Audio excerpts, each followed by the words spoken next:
We now move to our other keynote speaker, who also doesn't need any introduction. Sir James needs little introduction wherever he goes. For some of us though, and for me personally, the agenda for a multicultural Australia was a seminal document that he drove as he provided a significant framework for all levels of government, as well as for the non-government sector. And it remains a cornerstone document for the federal and state bureaucracies. So it is a special pleasure to welcome Sir James Gobbo to the podium.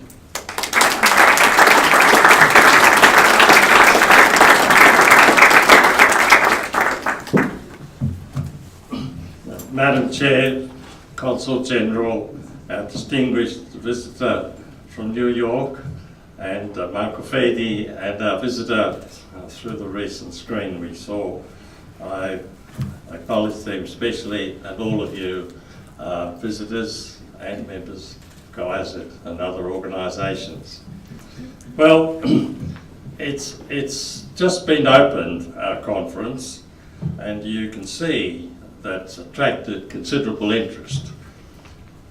One involving major institutions in the United States and Italy, and of course CO.AS.IT here, which celebrates this year its 50th anniversary.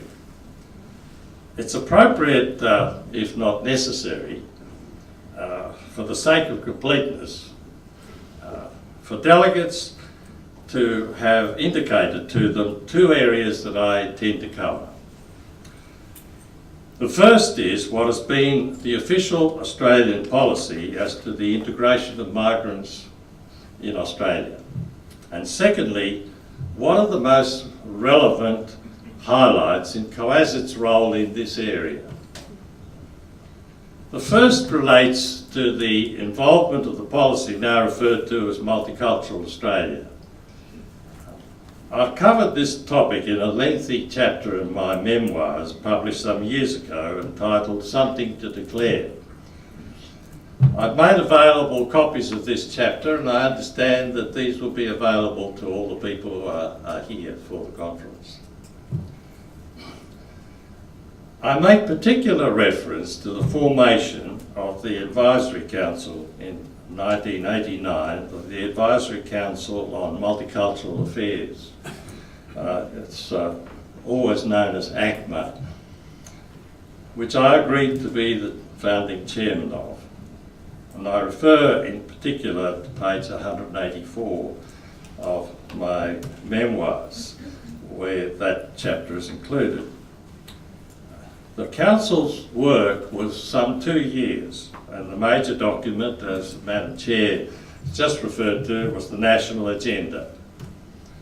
The document quoted Prime Minister Hawke answering the question, what defines an Australian? He said, it is not the way a person looks, dresses or walks or talks that makes him Australian today, nor is it related to when a person's family arrived in this country, nor is it the colour of the person's skin. What makes a person Australian in this country today is quite simply a clear commitment to Australia which overrides every other consideration. The National Agenda set out 3 dimensions of multicultural policy as follows. Cultural identity, the right of all Australians, within carefully defined limits, to express and share their individual cultural heritage, including their language and religion. Secondly, social justice, the right of all Australians to equality of treatment and opportunity, and the removal of barriers of race, ethnicity, the skills and talents that were to be able to be used, the removal of all barriers to be able to draw on those skills and talents, language, gender or place of birth. And thirdly, economic efficiency, the need to maintain, develop and utilise effectively the skills and talents of all Australians, regardless of background. Now these dimensions are articulated as 8 goals in the National Agenda, the chapter of the book that I referred you to. The agenda also summarised the limits of multiculturalism. It's interesting because one of the things that the agenda did that hadn't been happening for 20 or 30 years, discussion of multiculturalism, and quite a number of the institutes were set up by each side of government, by each side of politics, and both of them fell and collapsed and disappeared. So this was ground that had been tried to be covered, but it failed.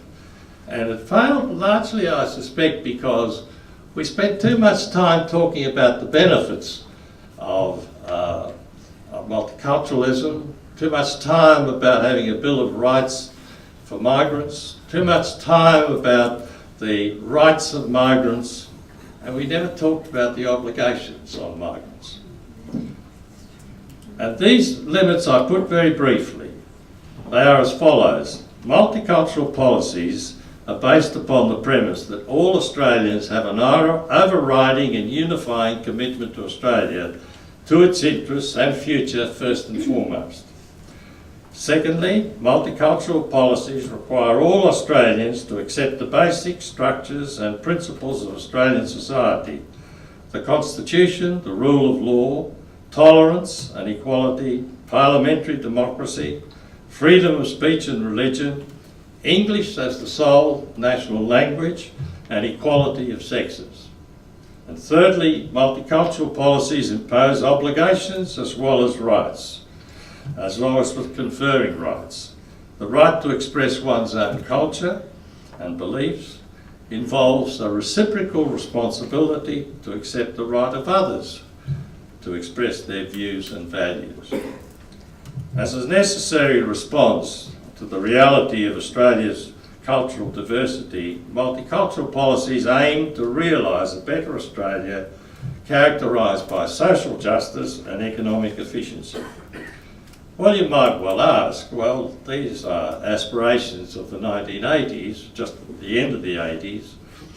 What in fact have been the measure of their success, these aspirations? The best way to ascertain this is to consult the Scanlon annual reports on 10 years of surveys mapping social cohesion in Australia. Now these and related projects are supervised by Professor Andrew Marcus of Monash University and funded by the Scanlon Foundation. The Scanlon Foundation has been funding these at a cost of literally millions. And it's without doubt as comprehensive a coverage of this kind as has occurred anywhere in the world. The most recent surveys indicate questions to recently arrived migrants who in their responses indicate a high sense of belonging and identification with Australia to the order of 64%. It needs to be noted that national surveys before the national agenda in the 1980s showed an approval of a sense of Australia as a multicultural society only of the order of 44%. There was a distinct lack of clearness about what we meant by a multicultural society. The word multiculturalism, like a lot of words ending in ISM, have a bit of a buzz and a haziness about them, and I tend not to use them if I can avoid them.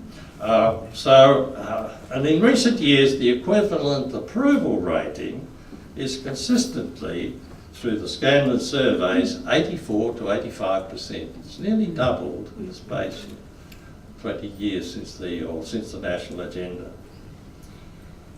So much then for the background, or what I can refer to as what is the status quo.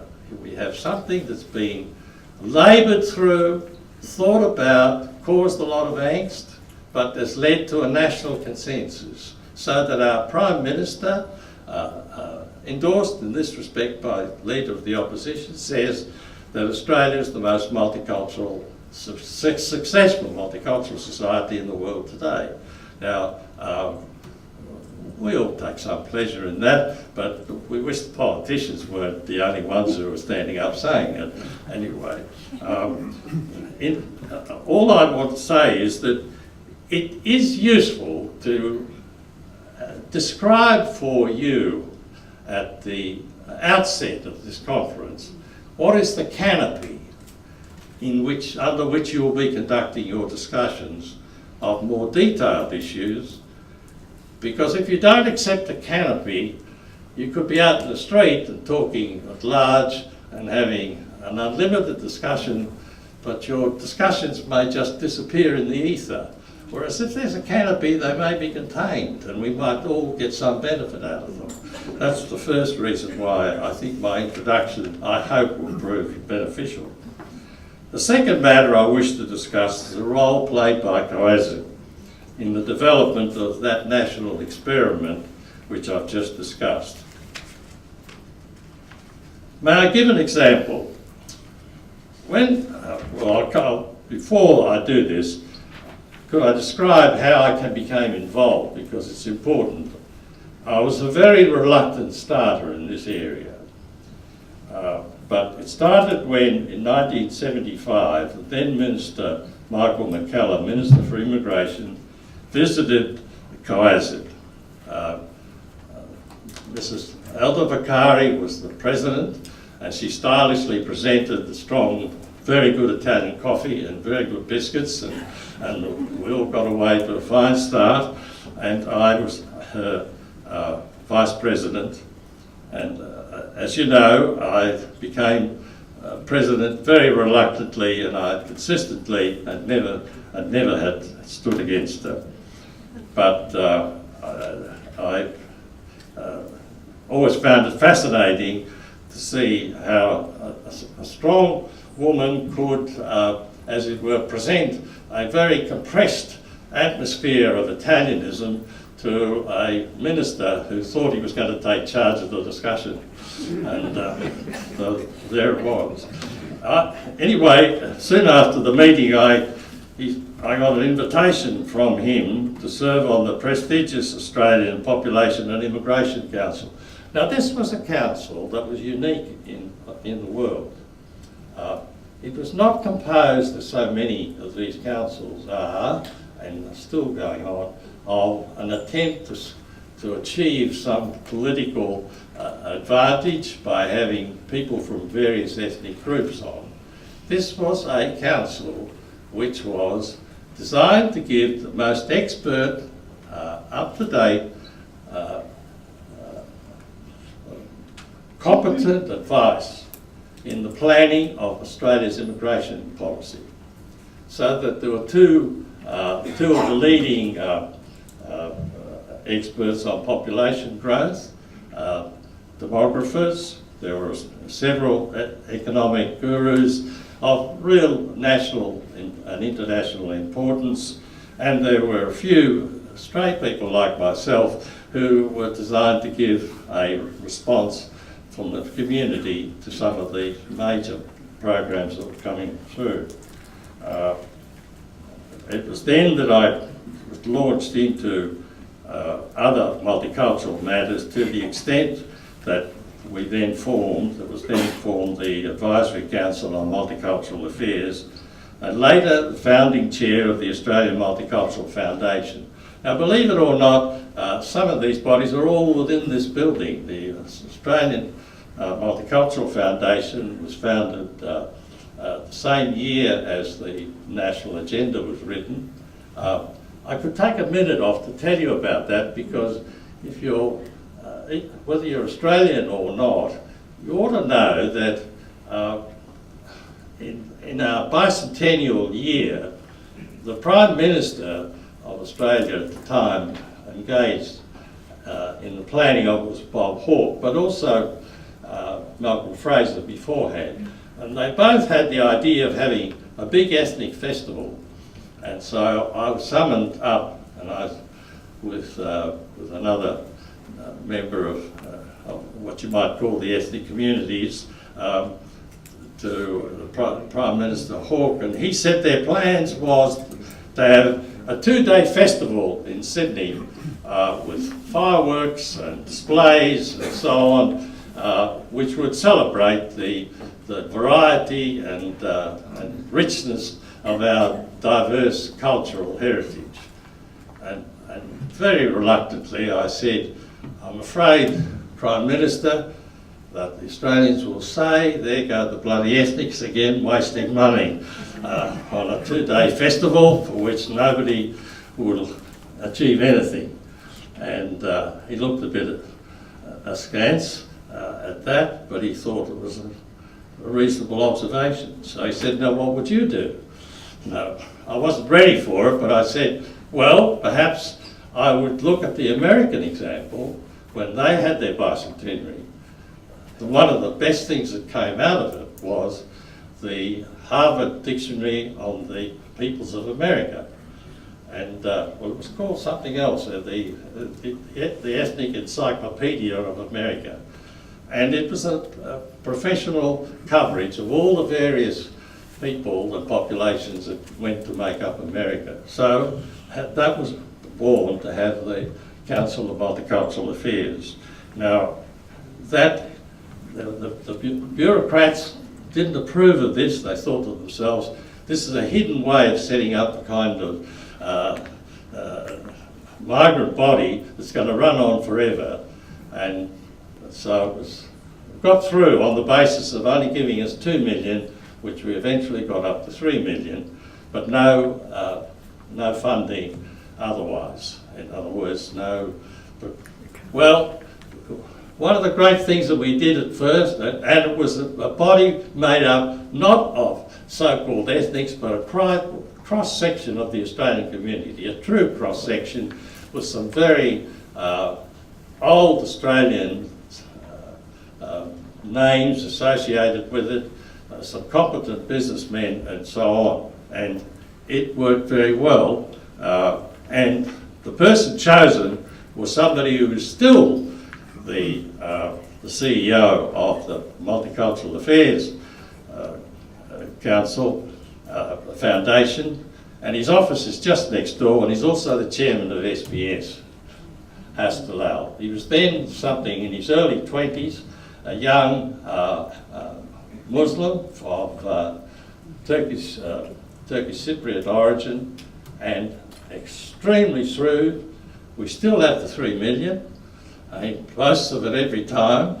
And there go the provident, lush spending migrant groups that we have. We've still got the 3 million. We're still running wonderful programs, and it's all done because we proved that we could do it. Now, I say that because it just shows you the things that are generated in a small space of time, and therefore what we're going to do now is to look at other things beneath it, but for heaven's sake, be mindful of what's been achieved and how it was achieved, and how it's all beneficial. It's all the heritage that's there already that can be drawn on. At all times, CO.AS.IT was closely involved with the federal government on both sides of politics, and we were regularly asked our views, and sometimes we sought their help. And let me give you this brief example. When CO.AS.IT began teaching Italian, we were funded for after-hours teaching of Italian. We sought to insert, I would call insertion classes, insert our classes into the normal curriculum. But that was resisted by the bureaucracies, resisted by the education authorities for some of them. And so we had to teach after hours. So we went to Canberra and saw the minister, CO.AS.IT, the CEO, and myself, and we put our case that we said, on your principles of multiculturalism, which we're all at one about, we shouldn't have our kids running around after school in after-hours classes, but when there's a demand for a language to be taught, it should be taught within the curriculum, unless there are weighty reasons why it can't be. And I pointed out that there would be Australian-born children attending classes if they could be inserted. I suggested that such Australians would be most unlikely to use abusive epithets. Dago was still in fashion at the time, abusive epithets to the Italian children in the schoolyard when they'd been hearing and speaking Italian beside each of them in class. Well, it was an argument that certainly won out, because our insertion classes in Victoria grew by the late 1980s, and Carla could correct me on this, to some 85,000 students. That's a remarkable figure in one state, 85,000 students. We couldn't keep it up because we were not an education authority. We were run ragged trying to keep up these classes, and eventually the education department took them out, but they remained within the curriculum. So there's a lesson there that if you are going to operate under a multicultural canopy, you must make sure that that people get an opportunity to insert themselves into the main curriculum, and that you're not left out, as it were, on the outside. Some of the most satisfying activities by CO.AS.IT consisted of events which demonstrated how we enrich not only those of Italian background, but also those of other cultures and our whole multicultural society. We played a big part in securing major Italian cultural events. During the bicentenary, in 1988, Italy itself, but also the Veneto region, sent beautiful works of art to Australia.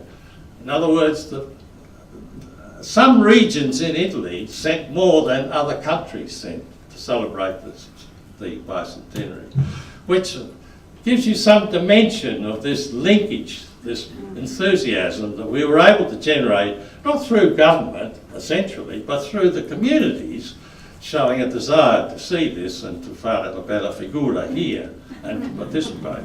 So all of that is useful. The Veneto sent 3 great paintings. I remember the paintings. They were by Titian, Tintoretto and Carpaccio.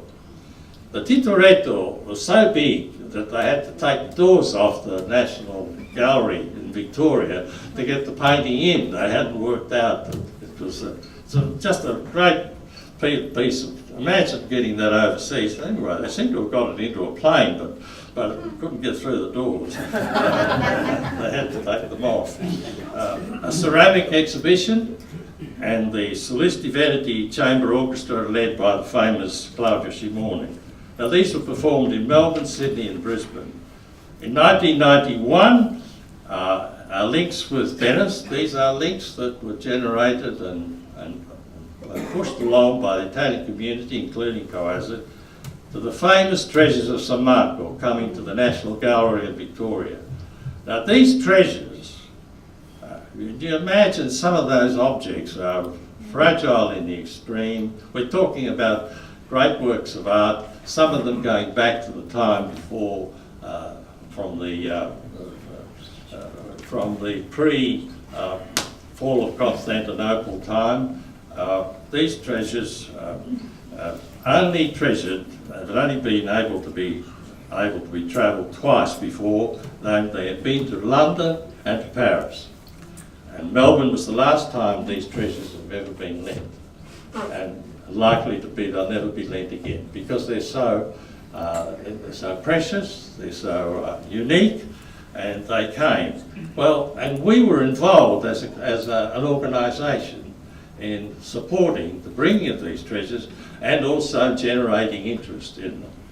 Incidentally, that particular exhibition was the only one that, as far as I know, has ever made a profit in the National Gallery of Victoria. We've made $100,000 profit, which is, because you move art treasures these days and it's impossible to make a profit. But this was extraordinary. It shows you what can be done. One more exhibition I mentioned, was briefly mentioned, namely the exhibition at the Museum of Victoria entitled The Jews, Italians and Carlton. And this shows you again how communities can bring about what is the practical benefits of a multicultural society if they are participators. And there are many more examples like that, not only in Victoria but in other states. I make a further observation though, and it relates to this matter of the diaspora. In the last decade or so, there's been a steady growth in the word diaspora to describe all members of one origin, or even lots of people, different diasporas, and so on. It's also being used to describe sections or cohorts covering quite small groups of a particular country of origin. When used by distinguished academics, as they are being used in the course of this conference, usually in classes or mainly for study by other academics, they may be a useful tool for detailed research. Remember that this is a relatively recent development, the use of these words in this way, the word diaspora. Recent research doesn't always show this. The most comprehensive recent research in Australia was entitled Second Generation Australians, the Dimia report of 2002, where the term is not used at all from one end of the book to the other. As a term for common usage, it has attractions and it has difficulties. It's somewhat romantic, isn't it? Diaspora, kind of all sorts of, conjures up all sorts of romance and struggle and intrigue and imagination and so on.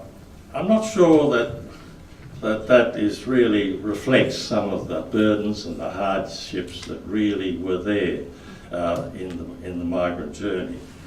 In its Oxford Dictionary meaning, it is defined as those groups who had fled persecution and war and were grouped together overseas in expectation of their major ambition, namely a return to their homeland. That is the major, that has been and still is in the Oxford Dictionary, the major definition. In the Macquarie Dictionary, it refers to people who are dispersed in places outside their homelands.